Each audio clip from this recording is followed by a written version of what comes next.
Simeon, I've been wanting to do this episode since TBC was born. This crazy clip has been driving me insane for the last 10 years. Let's go!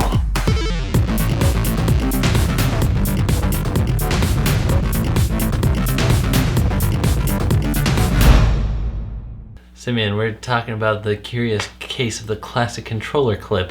You know what? I have a classic controller. Should I go please. grab it? Yeah. This thing. Yeah. This thing. That thing. In the back. It's like a fifth little shoulder button, and it controls this little clip. Clearly something was planned to be used. It just never was by Nintendo. Yeah. We'll get into the entire history.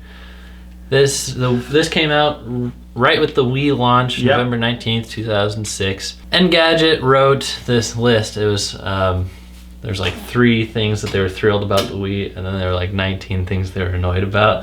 So this got its whole Wii annoyances article. And they wrote about it the day after the Wii was released. And they're like, the Wii remote just dangles around when I'm playing with my classic controller.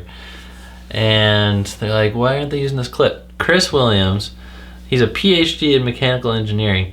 He didn't wait for no one to come up with anything. He made his own clip. Good for him. This right? is awesome. I think this is genius. And to go back to the design of the classic controller, it is an anomaly. Okay, there are very few controllers that do this. The cord comes from the bottom. Right. And the only other controller that I know that did that was the Sega Dreamcast. Which you could clip forward. You could clip, and by making that clip, they admit their mistake. Yeah. Like by doing that, like when you put something in the controller to fix something about the controller, you know you screwed up. Right. You know you did something wrong. So this PhD guy, he made his own thing that was in early 2007, and remember, the Wii came out late 2006, so this was very soon afterwards. Yeah, he could have made a quick buck, or did he? No, it's just for himself. And if you attach the Wii remote to the classic controller, that has a lot of benefits. It gets the Wii remote up and out of the way. There's a lot of games where if buttons are being pressed on the remote, it's messing up your inputs. Oh, it's so annoying. We've ran into this in tournaments, playing Tatsunoko versus Capcom. Yep. And what do you know? Your remote is laying on the ground, pressing itself. Yep. Okay? You can't be pressing the button again. So if you clipped it up there, it would allow for the classic controller to essentially have motion control and pointing ability. That sounds pretty cool. Yes. That's like the best I of wanna both do that. worlds. It's got all the buttons you need, and it would have the cool Wii features. So this thing was really weird. We were just waiting and waiting to hear from Nintendo. We were like, they must have some great plan, something coming out, right? Something like the Zapper, maybe. Yeah. So maybe a Wiimote dock should have been built right into the classic controller, and the classic controller could have been cordless. You know what I mean? Yeah. Like it just has the connector. click it in. Exactly. Yeah. That would have been really cool. Genius. But Nyko had to step in. Third parties started seeing the opportunity. This was in early 2007 as well, so people were really impatient about this thing. Nyko made this product. Here's an image of the product. It looks okay. Yeah. It looks okay. It looks all right. Yeah. It certainly serves the purpose. It's really complicated though, and I'll show you with this diagram. Yeah, because I'm thinking about the cord. Look at that. You gotta fish the cord through everything. You gotta wrap the cord around this thing that clips to the moat and to this classic controller dock. Yes. Now, that's another thing. Is I think the Classic Controller Pro fixed it a little bit, is the cord length, right? Yeah, well, for one, it came from the top in the Pro. Right. The cord length, if you're meant to, play with this thing, Your cord's not even touching the ground. you have to be sitting down. Yeah. Because the cord length, it's not so short as this diagram shows that you could clip something to it and it not be a problem because it's still Right. dangling. But it's too short to hold while you're standing up. If you are like, I don't know why you would be standing up, but sometimes you need to stand up when you game. Simeon's like, I can't do my traditional standing gaming. Yeah, you're right. It's a very awkward. Young whippersnappers, and you're sitting. Yeah, so it means like.